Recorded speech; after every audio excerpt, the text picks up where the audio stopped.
करबलाए मुअल्ला का सबसे पहला सबब तो अमर रब्बी है कि अल्लाह तबारक व तआला ने जो तकदीर मुकर्रर फरमाई थी ये मामला उसके मुताबिक ही होना था। लेकिन इसकी जो ज़ाहिरी वजूहात हमारे सामने रूनुमा हुई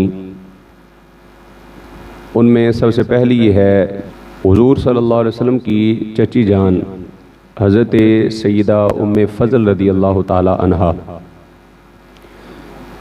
आप आक़ाए दो आलम सल्लल्लाहु अलैहि वसल्लम की बारगाह में हाज़िर होती हैं और अर्ज़ करती हैं, या रसूलल्लाह सल्लल्लाहु अलैहि वसल्लम, मैंने एक परेशान कुन ख्वाब देखा है और वो ख्वाब ये है कि मैंने देखा है कि आपके जिस्म का एक टुकड़ा कट कर मेरी गोद में आकर गिरा है। तो आक़ाए दो आलम सल्लल्लाहु अलैहि वसल्लम ने उसका जवाब हज़रत उम्मे फ़ज़ल रज़ी अल्लाह ताला अन्हा को इरशाद फरमाया। मेरे आका ने फरमाया, ए उम्मे फ़ज़ल, ये कोई परेशान कुन ख्वाब नहीं है बल्कि ये एक खुश कुन ख़बर है जो इस ख्वाब के ज़रिए से हमें दी जा रही है। फरमाया इस ख्वाब से मुराद ये है कि मेरी बेटी फ़ातिमा के घर के अंदर एक बेटा पैदा होगा जो तेरी गोद के अंदर आकर खेलेगा। अब समझने वाली बात यह है कि अगर बेटा पैदा हो रहा है तो वो जिस्म का टुकड़ा है, तो अगर बेटी पैदा होती तो क्या वो जिस्म का टुकड़ा ना होती? यकीनन बेटी भी जिस्म का टुकड़ा होती है, बेटा भी जिस्म का टुकड़ा होता है। मगर आक़ाए दो आलम सल्लल्लाहु अलैहि वसल्लम ने बज़ाहिर ख्वाब के अंदर एक जिस्म का टुकड़ा उनकी गोद में गिरने की ताबीर ये क्यों बताई? इसलिए कि आक़ाए दो आलम सल्लल्लाहु अलैहि वसल्लम ने महज ख्वाब की ताबीर ही नहीं बताई बल्कि निगाहे नबुव्वत से जो अमर होने वाला था उसका मुशाहिदा किया है और वो हज़रत उम्मे फ़ज़ल को इरशाद फरमाया है। इसलिए कि अल्लाह तबारक व तआला ने अपने महबूब नबी को ये इल्म अता फरमा रखा था और फिर वक्त गुज़रा, अय्याम गुज़रे, महीने गुज़रे और वो दिन देखना हज़रत उम्मे फ़ज़ल को नसीब हुआ।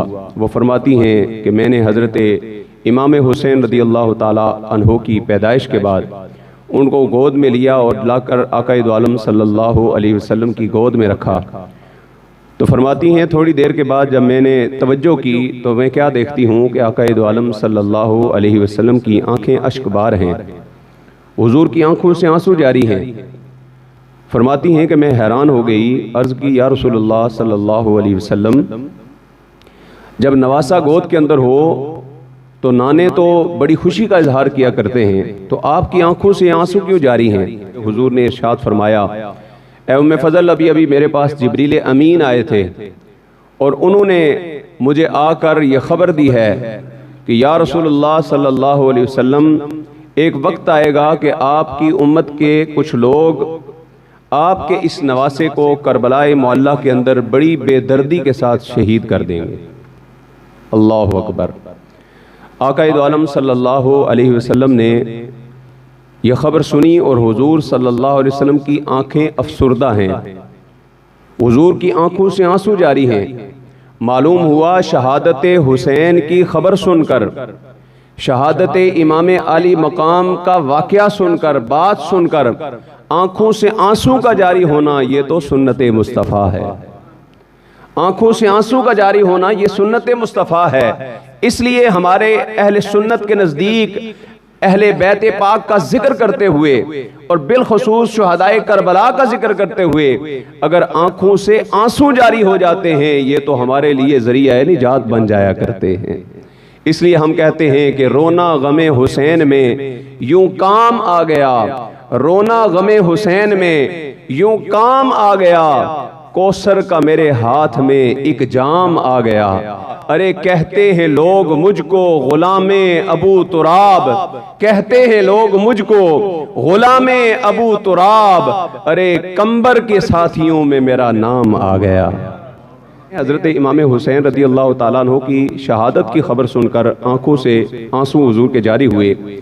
अब यहाँ समझने वाली बात यह है, भाई बच्चा अभी पैदा हुआ है तो पैदा होते ही बच्चे की शहादत की खबर, इसकी वजह और इसका सबब क्या है? या बारी ताला तूने पैदाइश के वक्त ही शहादत की खबर क्यों दे दी? गोया हमें ये अल्लाह बताना चाहता था। अल्लाह तबारक व ताला की तरफ से हमें ये जवाब मिल रहा है कि मैं नबी की उम्मत को ये बताना चाहता हूँ कि मेरा वो महबूब नबी जिसने बदर के मैदान के अंदर भी अपने शुहदा को शहीद करवाना है, ओहद के मैदान के अंदर भी इसके सहाबा शहीद होंगे, बदर हुनैन में सहाबा की गर्दनें कटेंगी, सहाबा के जिस्म के टुकड़े टुकड़े होंगे। जब इमाम हुसैन की शहादत की बारी आएगी उस वक्त हुजूर मौजूद नहीं होंगे, हुजूर दुनिया में बज़ाहिर जलवा गर्म नहीं होंगे। तो अल्लाह तबारक व तआला हुजूर की उम्मत को यह बताना चाहता है कि मेरा महबूब नबी सिर्फ अपने सहाबा को बदर उहद में अल्लाह के दीन के लिए कुर्बान करना नहीं जानता, बल्कि ये वो महबूब नबी है जिसे दीने इस्लाम की बका के लिए अपना नवासा भी कुर्बान करना पड़े तो कुर्बान कर दिया करता है, अल्लाह की रजा में राजी रहा करता है। देखें, इब्तदा से ही जो है वो खबर मिल गई, मगर शुहदाए करबला या अहले बैत में से किसी एक ने भी उस वक्त के टलने की दुआ कभी भी नहीं की, कभी भी उस वक्त के टलने की दुआ नहीं। हालांकि ये घराना कितना अजीम घराना है, अल्लाह तबारक व ताला की बारगाह में इस घराने का बड़ा मकाम व मर्तबा है। इस घराने जैसा कायनात में कोई घराना ही नहीं है। हाँ, अफजल है कुल जहां से घराना हुसैन का, अफजल है कुल जहां से घराना हुसैन का, नबियों का ताजदार है नाना हुसैन का। अरे एक पल की थी बस हुकूमत यजीद की, सदियां हुसैन की हैं जमाना हुसैन का। बुलंद आवाज़ से कहें ना सुभान अल्लाह। आका दो आलम सल्लल्लाहु अलैहि वसल्लम का ये घराना इतना अजीम घराना है कि अगर अल्लाह तबारक व ताला की बारगाह में ये दुआ के लिए हाथ उठाते तो कभी अल्लाह तबारक व ताला इनकी झोलियों को खाली नहीं मोड़ा करता था, अल्लाह तबारक व ताला इनके दामन को भर के भेजा करता था। इसलिए कि अल्लाह अल्लाह नबी का घराना, अल्लाह अल्लाह नबी का घराना, ये घराना वराउल वरा है। मिलकर पढ़ लीजिए ना, अल्लाह अल्लाह नबी का घराना, ये घराना वराउल वरा है। इसमें हसनैन हैं सैयदा है, इस घराने में मुश्किल कुशा है। अल्लाह अल्लाह नबी का घराना, ये घराना वराउल वरा है। इतना अजीम घराना है। अगर अल्लाह तबारक व ताला की बारगाह में हजरत इमाम हसन हुसैन हाथ उठाकर दुआ कर देते तो अल्लाह तबारक व ताला उनकी दुआ को यकीनन कबूल फरमाता। जिन हसन हुसैन के लिए अल्लाह तबारक व ताला जन्नत से मेवे नाजल करता है, जन्नत से लिबास नाजल करता है, अगर वो हसनैन करीमैन अल्लाह तबारक व ताला की बारगाह में हाथ उठाकर दुआ करते, मौला इस मुश्किल घड़ी इसको हमसे टाल दे, मौला इस मुश्किल को दूर फरमा, तो यकीनन अल्लाह तबारक व ताला दूर फरमा देता। हजरत सैयदा कायनात फातिमा ज़हरा रज़ियल्लाहु ताला अन्हा, जिनके वसीले से हुजूर की आधी से ज्यादा उम्मत की अल्लाह तबारक व ताला बख्शिश और मगफिरत फरमा देगा, अगर वो अल्लाह तबारक व ताला की बारगाह में हाथ उठाकर दुआ करती तो यकीनन अल्लाह तबारक व ताला उनकी दुआ को भी अपनी बारगाह के अंदर कबूल और मंजूर फरमाता। सैयदा कायनात वो हस्ती हैं जिनका वसीला लेकर अगर अल्लाह तबारक व ताला की बारगाह में दुआ की जाए तो अल्लाह तबारक व ताला दुआओं को रद्द नहीं किया करता, बल्कि उनके वसीले से अल्लाह तबारक व ताला दुआओं को कबूल फरमा लिया करता है। अगर अल्लाह तबारक व ताला की बारगाह के अंदर ये दुआ करते तो यकीनन अल्लाह दुआ कबूल फरमाता। मौला कायनात दुआ फरमाते, अल्लाह यकीनन दुआ कबूल फरमाता। आकाए दो आलम सल्लल्लाहु अलैहि वसल्लम की फिर शान ही वराउल वरा है, मकाम ही वराउल वरा है। आकाए दो आलम सल्लल्लाहु अलैहि वसल्लम रब की बारगाह में इल्तिजा करते हैं, अल्लाहुम्मा आइज़ल इस्लाम अबी उमर इब्न खत्ताब। रात के बगैर हुजूर सल्लल्लाहु अलैहि वसल्लम हजरत उमर के इस्लाम लाने की दुआ करते हैं तो सुबह के वक्त हजरत उमर सर झुकाए हुजूर के सामने खड़े नजर आते हैं। आकाए दो आलम सल्लल्लाहु अलैहि वसल्लम की दुआ किसी भी सूरत में रद्द नहीं होती और दुआ की बात ही जुदा है। अगर आकाए दो आलम सल्लल्लाहु अलैहि वसल्लम के दिल के अंदर कोई ख्वाहिश पैदा हो जाए, तमन्ना पैदा हो जाए कि बैतुल मुक़द्दस की जगह काबतुल्लाह हमारा किबला होना चाहिए, तो रब फरमाता है क़द नरा तक़ल्लुब वजहिका फ़िस्समाई फ़लनुवल्लियन्नका क़िबलतन तरदाहा। फरमाया ऐ मेरे महबूब, मेरी इबादत बाद में पूरी की जाएगी, तेरी रिजा को पहले पूरा किया जाएगा।